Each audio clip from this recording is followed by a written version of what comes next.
नमस्कार मित्रों, आज का विषय है पापंकुश एकादशी की कहानी। युधिष्ठिर ने पूछा, मधुसूदन, अश्विन मास में शुक्ल पक्ष में जो एकादशी आती है उसका नाम क्या है और उसका व्रत का क्या विधान है? कृपया मुझे यह सब विस्तार से बताएं।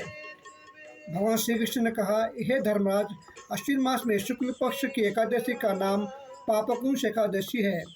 यह एकादशी पापों का नाश करने वाली और मोक्ष प्रदान करने वाली है। इस दिन भगवान पद्मनाभ की पूजा की जाती है। इस व्रत को करने वाला व्यक्ति सभी पापों से मुक्त होकर अक्षय पुण्य प्राप्त करता है। व्रत का विधान: इस एकादशी के दिन प्रातःकाल उठकर स्नान आदि करके स्वच्छ वस्त्र धारण करें। फिर भगवान विष्णु के पद्मनाभ स्वरूप का ध्यान करें और व्रत का संकल्प लें। धूप, दीप, नैवेद्य, पुष्प, चंदन आदि में भगवान की पूजा करें। रात में जागरण करें और भगवान का नाम का जप करें। अगले दिन दशरथी को ब्राह्मणों को भोजन कराकर दक्षिणा दें और फिर स्वयं पारण करें। प्राचीन कथा: प्राचीन काल में विंध्य पर्वत पर एक क्रूर शिकारी रहता था जिसका नाम था क्रोधना। वह अपने जीवन में अनेक पाप कर्म करता था।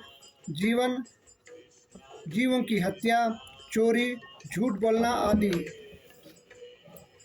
जब उसके जीवन का अंतिम समय निकट आया तो यमराज के दूत उसे लेने आए। यमदूतों को देखकर क्रोधना बहुत भयभीत हो गया। वह भयभीत होकर अग्नि ऋषि के आश्रम में गया और उसने अपने पापों से मुक्ति का उपाय पूछा। अग्नि ऋषि ने उसकी वार्ता सुनकर कहा, हे शिकारी, यदि तुम अश्विन मास के शुक्ल पक्ष की पापंकुश एकादशी का विधि पूर्वक व्रत करोगे तो तुम्हारे सभी पाप नष्ट हो जाएंगे और तुम्हें मोक्ष प्राप्त होगा।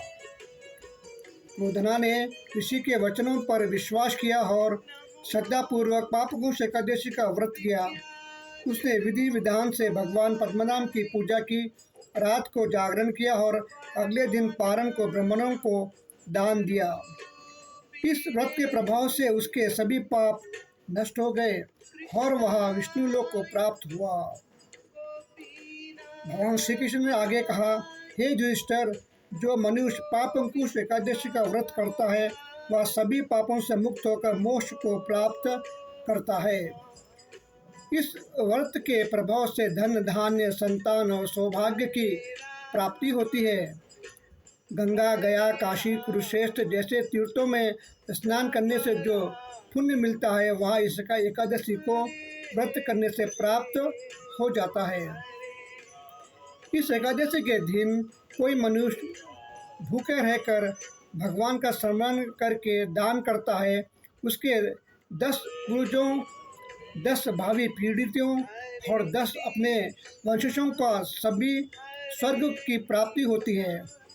यह एकादशी इतनी महामयी है, इसका श्रवण मात्र भी सभी पापों को नष्ट कर देता है। अंत निष्कर्ष: इस प्रकार भगवान श्री कृष्ण ने युधिष्ठिर से पापंकुश एकादशी का महत्व और उसका कथा सुनकर बताया कि यह एकादशी सभी पापों का नाश करने वाली है और मनुष्य को भवसागर से तराने वाली है।